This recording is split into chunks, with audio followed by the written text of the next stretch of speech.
Throughout human history, when a family gains wealth and power, they try to keep it. Families who are successful create dynasties that can last for centuries, expand around the globe, and have influence throughout the world. Welcome to the Global Top 9 Extended Edition. The common public believes that the world is ruled by the governments that run the individual countries. But you may not be aware that behind all the politics, policy-making, and wars, there are powerful families that quietly manipulate the decision-making strategies of the governments and bend it to their own will to suit their vested interests.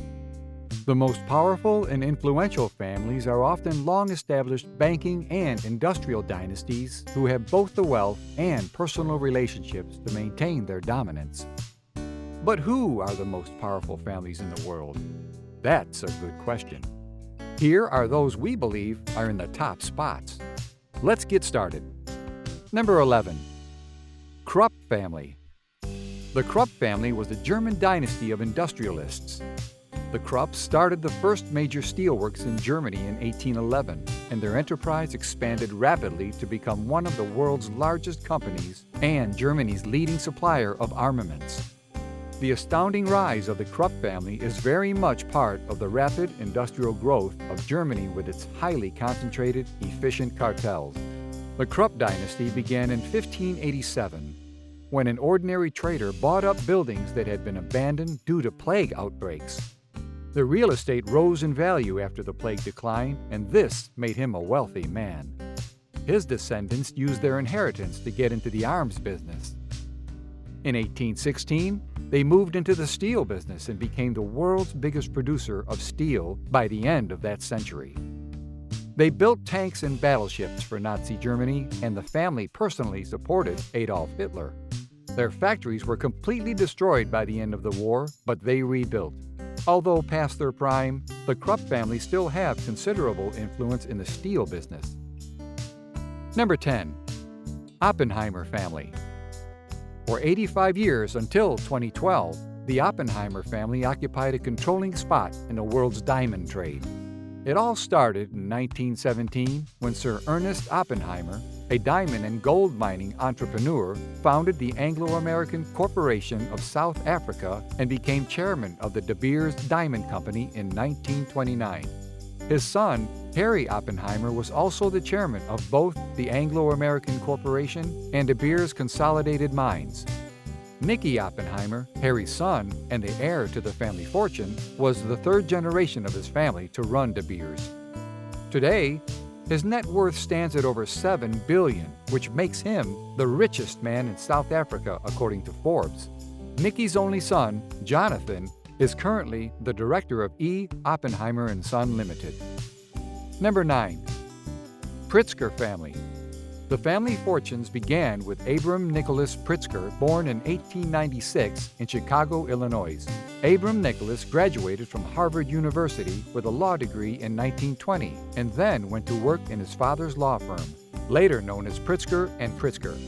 He and his brother, Jack Nicholas Pritzker, left the firm in 1936 to try their hand at commerce, investing in real estate and small companies, particularly around the Chicago area. The family fortune quickly grew, and they managed to protect their profits from heavy taxation by putting the money into a number of trusts. Abram Nicholas also became a philanthropist on a large scale, helping establish the Pritzker School of Medicine at the University of Chicago and giving several $1 million annually to other causes. The Pritzker business empire continued to expand under the direction of Abram Nicholas's sons, J. Arthur and Robert Allen, and Donald Nicholas. In 1957, they bought the Hyatt House Hotel in Los Angeles and built this investment over the years into a chain of more than 150 Hyatt hotels in the United States and abroad. Jay and Robert specialized in buying financially troubled companies and rejuvenating them into profit-making enterprises. By the mid-1980s, the Pritzker family owned significant real estate holdings and hundreds of companies and subsidiaries, including the Hyatt Corporation, Royal Caribbean Cruises, and Ticketmaster. Number 8. Koch brothers. Fred C. Koch built Koch Industries from scratch. He's now dead, but his company remains under the control of his children. It's actually the second largest privately owned company in America, with a revenue of over $110 billion. Leveraging their massive wealth, they buy political influence. Through campaign donations, they seem to have become the puppet masters of American politics, with politicians actually competing for their funding at every level. Koch Industries was founded by Fred Koch in 1940 and is mainly owned by his sons, better known as the Koch brothers, David and Charles, with each owning 42% of the company. David, 79 years old, stepped down from his role with the company in 2018 due to health issues, while Charles, 83, remains chairman and CEO. At the age of 27, a chemical engineer by the name of Fred Koch developed a new and more efficient process for turning crude oil into gasoline. An MIT graduate, Fred had invented a new method of refining gasoline from viscous and common heavy oil.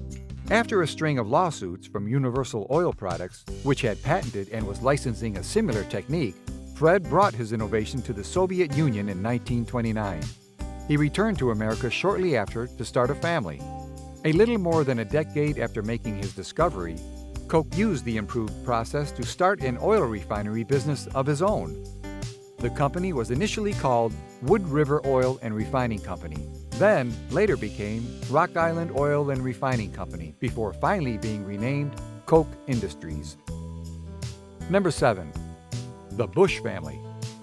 The Bush family has left an indelible mark on American politics, stretching back 4 generations to when Prescott Bush represented Connecticut in the U.S. Senate. Over the course of 5 generations, the Bush and Walker clans have amassed fortunes and political power beyond belief.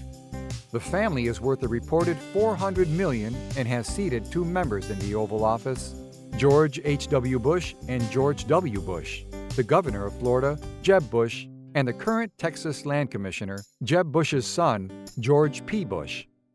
George H.W. Bush's family history boasts entrepreneurs, industrialists, and politicians. George's grandfather, Samuel Prescott Bush, was a railroad executive and then the president of Buckeye Steel Castings Company in Ohio. Buckeye was first run by Frank Rockefeller, John D. Rockefeller's brother, until he retired in 1908 and turned it over to Bush. Number 6. The Waltons. Sam Walton was a self-made man.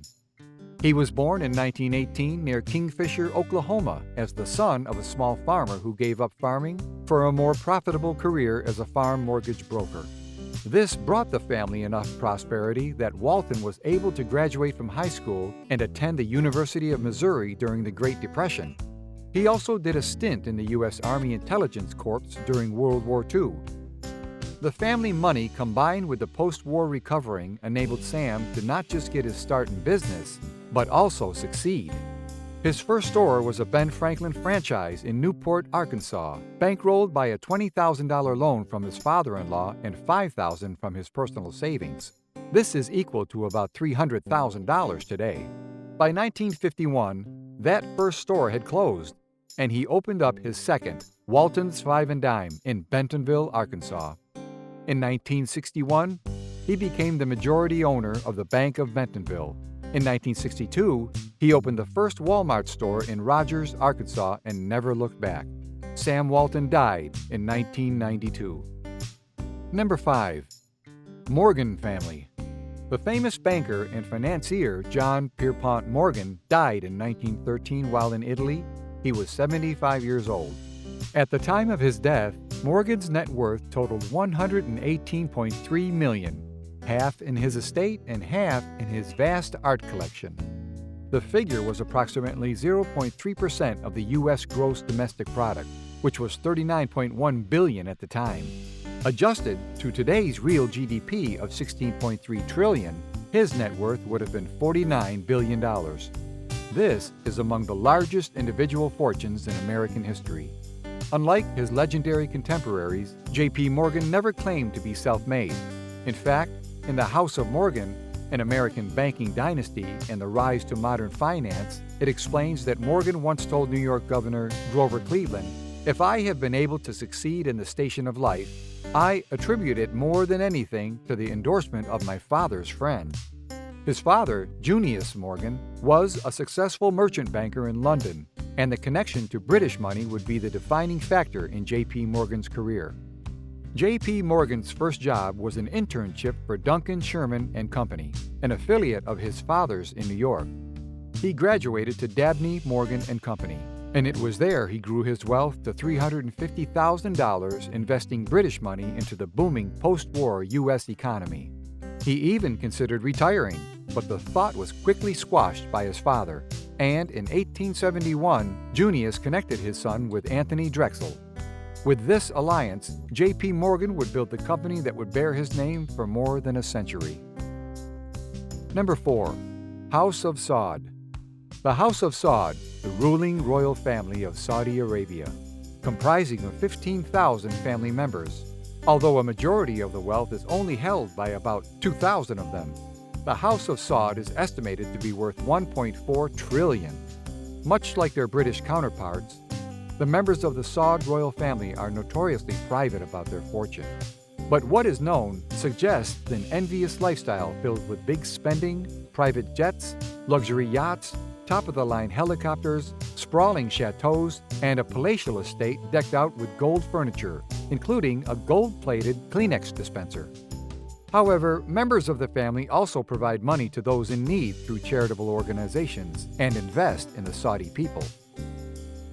Number 3. Windsor family. When we think of the royal family, we usually think of the House of Windsor. It's the name carried by almost every blood royal and has been for over a century, but the royal's house name has an unexpected origin.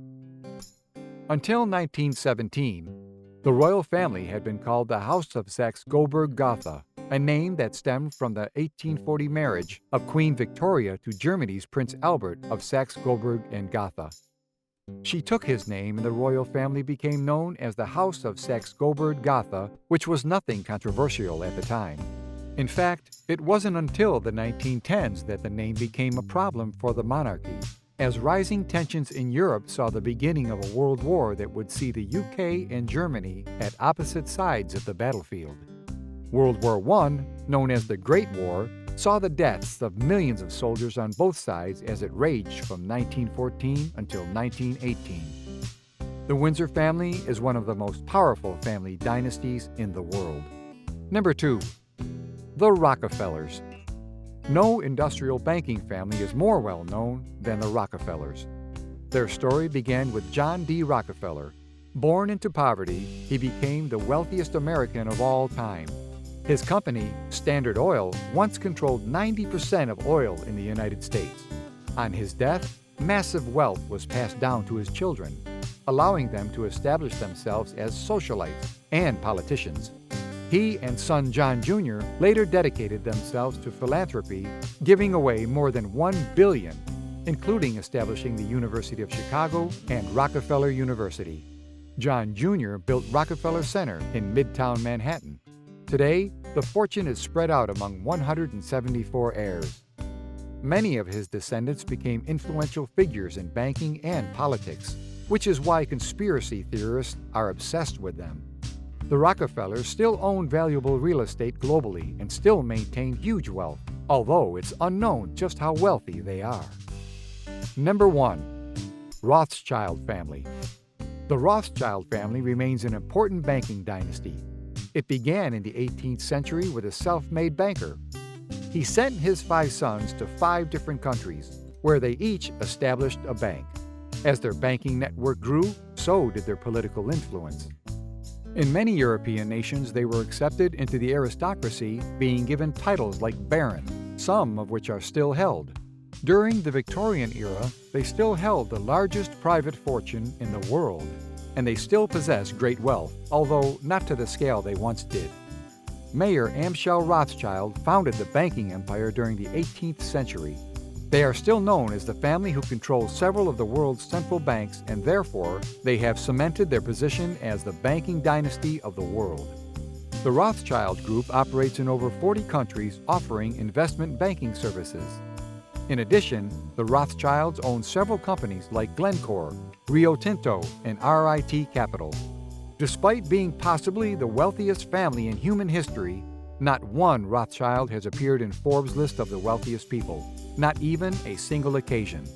It's because their vast fortune has been distributed among the family members over the years. That rounds up our list of the most powerful families in the world. Share your comments below.